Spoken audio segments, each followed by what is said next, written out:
man. Gaming used to hit different, I tell you what. Back in my day, I say as I'm only 26, Jesus. You didn't have to be rich to enjoy the hobby.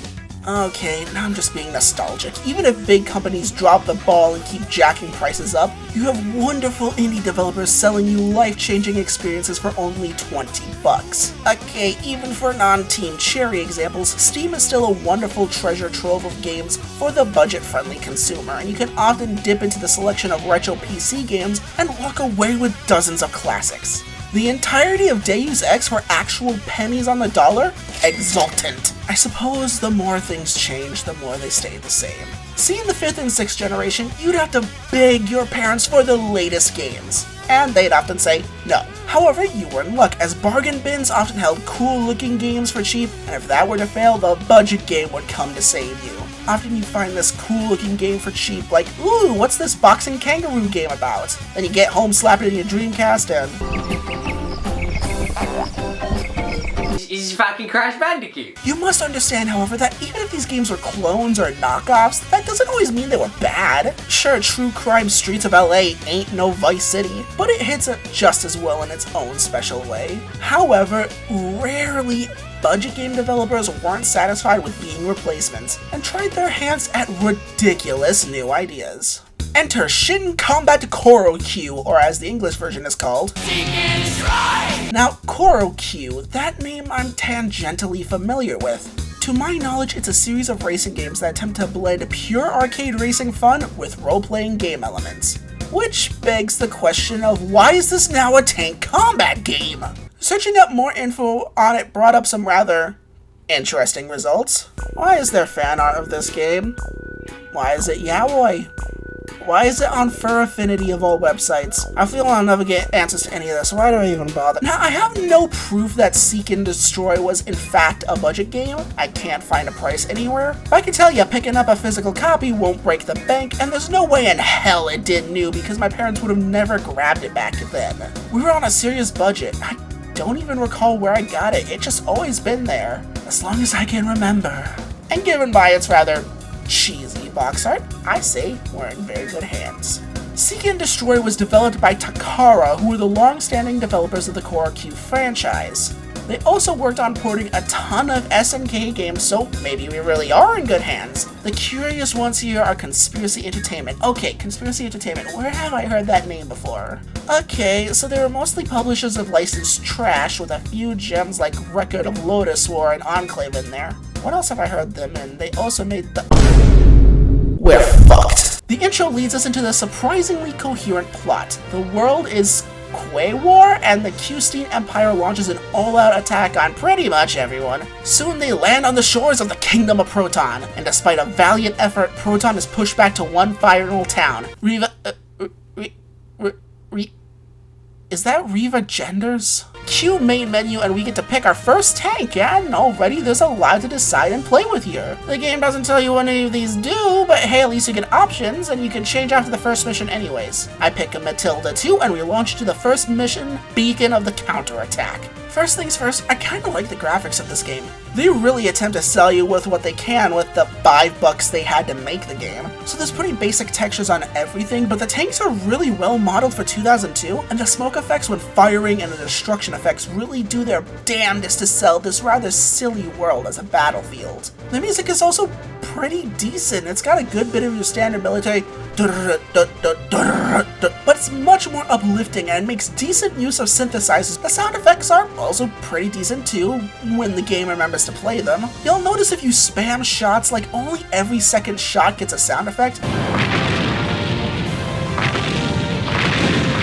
Though, full stop, this may be an emulation issue. And that's what I was expecting. This game has no voices and is a translation train wreck. The characters are barely decipherable on a good day, and at points I had no idea what the hell was going on. But my mission is clear: defend the city's flank. And hey, adding to the fun, there's some creative camera angles to keep the story engaging. So we grab the controls and oh boy, these suck eggs. Wait, no they don't? Okay, so let me explain. Seek and Destroy works on tank controls. If you didn't figure that out by now, I can't help you. Actually driving around your tank is perfectly responsive. I never had any problems doing that. Where the problem lies is in the aiming system of this game. So you can move your gun by moving the tank in a position like you're playing battle tanks on N64. However, this is not ideal.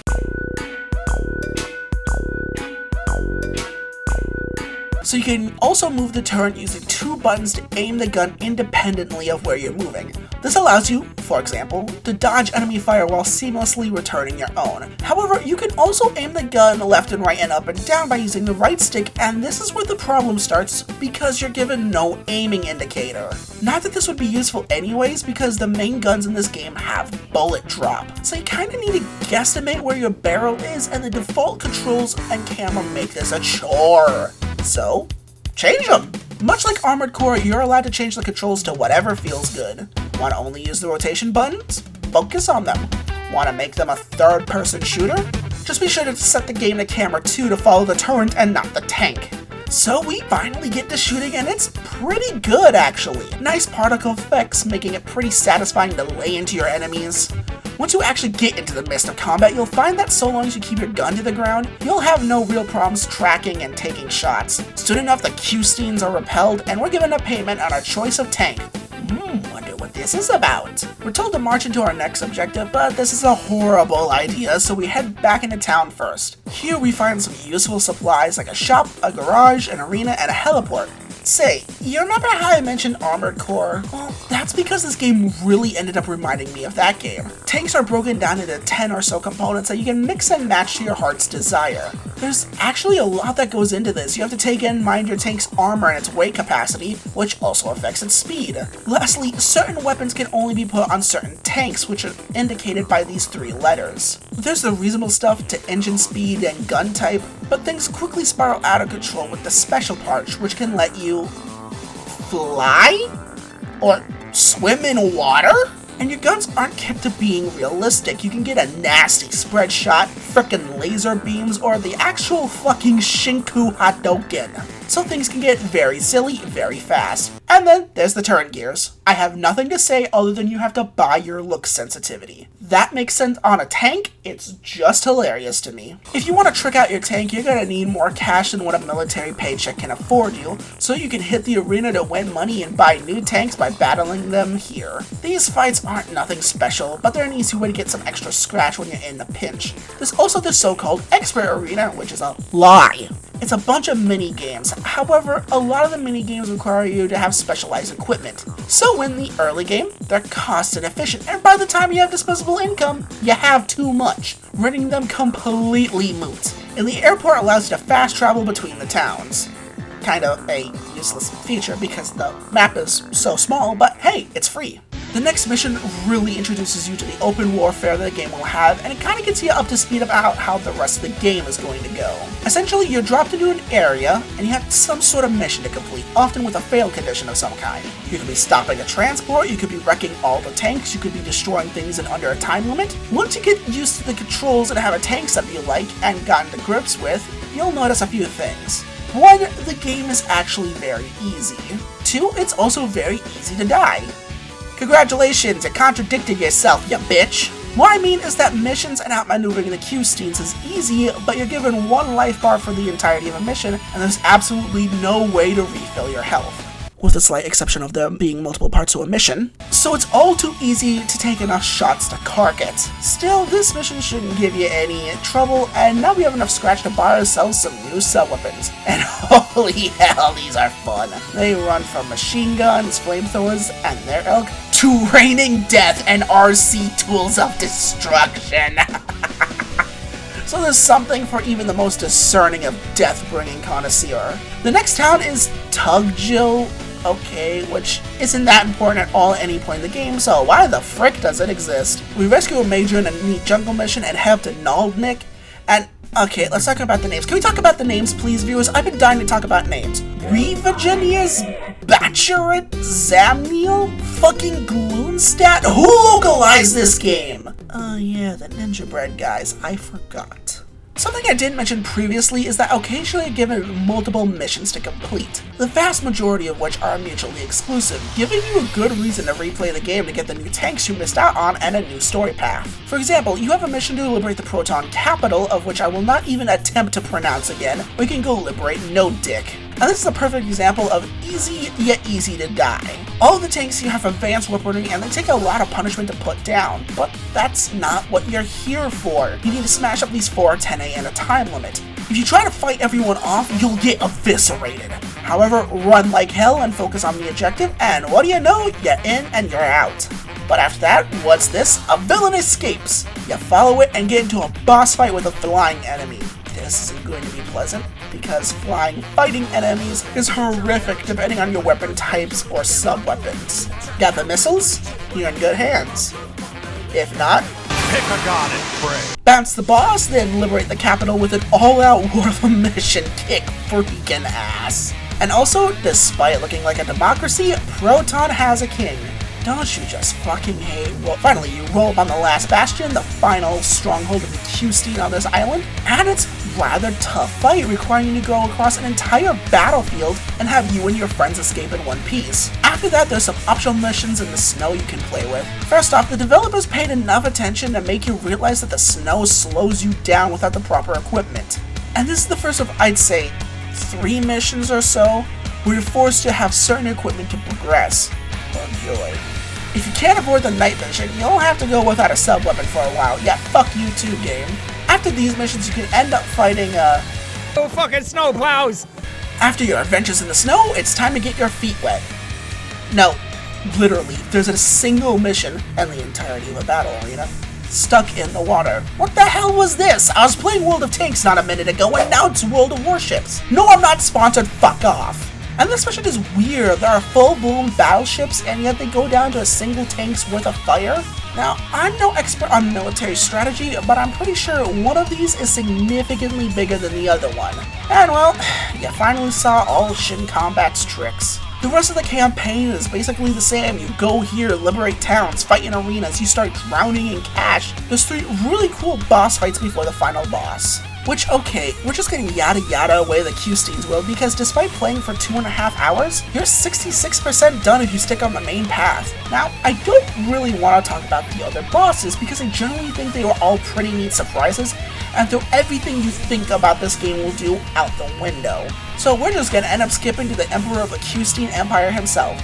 So skip to this if you don't want spoilers on the final boss, because, believe me, you are not prepared.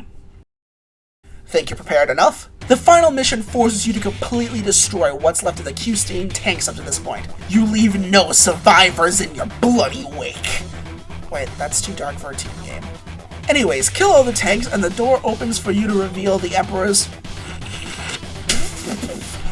bedazzled fucking Barbie ass looking tank. May it please the court that for the entire rest of the game, you are fighting strictly realistic looking tanks. Yes, the Proton Mages and the Q-Stein Generals had their own garish baby blue and black color schemes, but at least it was bleeding consistent, and there were also the Kings, but they're Kings, damn it! White and gold is regal and shit. So what the hell is this blue raspberry bubblegum flavored tank doing in this game? He actually sucks too. He's the easiest boss by far, but you played a video game, he gets a phase 2. Which is somehow even easier because he loses a lot of his AoE capability. So you blow his toy to bits only to get the only CGI cutscene in the entire game, where the Emperor turns into this bizarre Cthulhu tank hybrid. This is also the only boss you'd have to put any thought into, as you have to make him drop his head core. What is this? And then you unload into it for the short time you have. But he finally goes down, you get a 21 tank salute at the credits, and hey, a lot of the characters were named after the development staff. That's actually cute. Finally, you get a brand new flying special part and get dumped back to the beginning of the game to start a new loop. Colonel Hoffman wasn't expecting this when he started the game. Well, nostalgia wins again.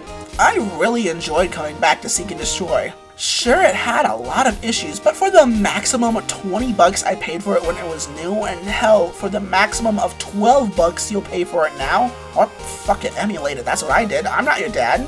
Yeah, it's a fun little distraction. Its short length and multiple mission paths lead to replayability, and its perfect blend of pure action, tank combat, and deep customization for a budget game may keep you coming back to try new builds. I could totally see this being a challenge run or speedrunning game. Complete seek and destroy using only the chainsaw. Fuck it, why not? Honestly, this game was so short that if there was something to whine about, it got thrown out faster than it would take for somebody to complain about it. And even if I said nothing makes you soften on this game, how could you complain about a game that puts bandages on tanks when they get comical injuries? I frickin' thought not. But hey, I got a question for you.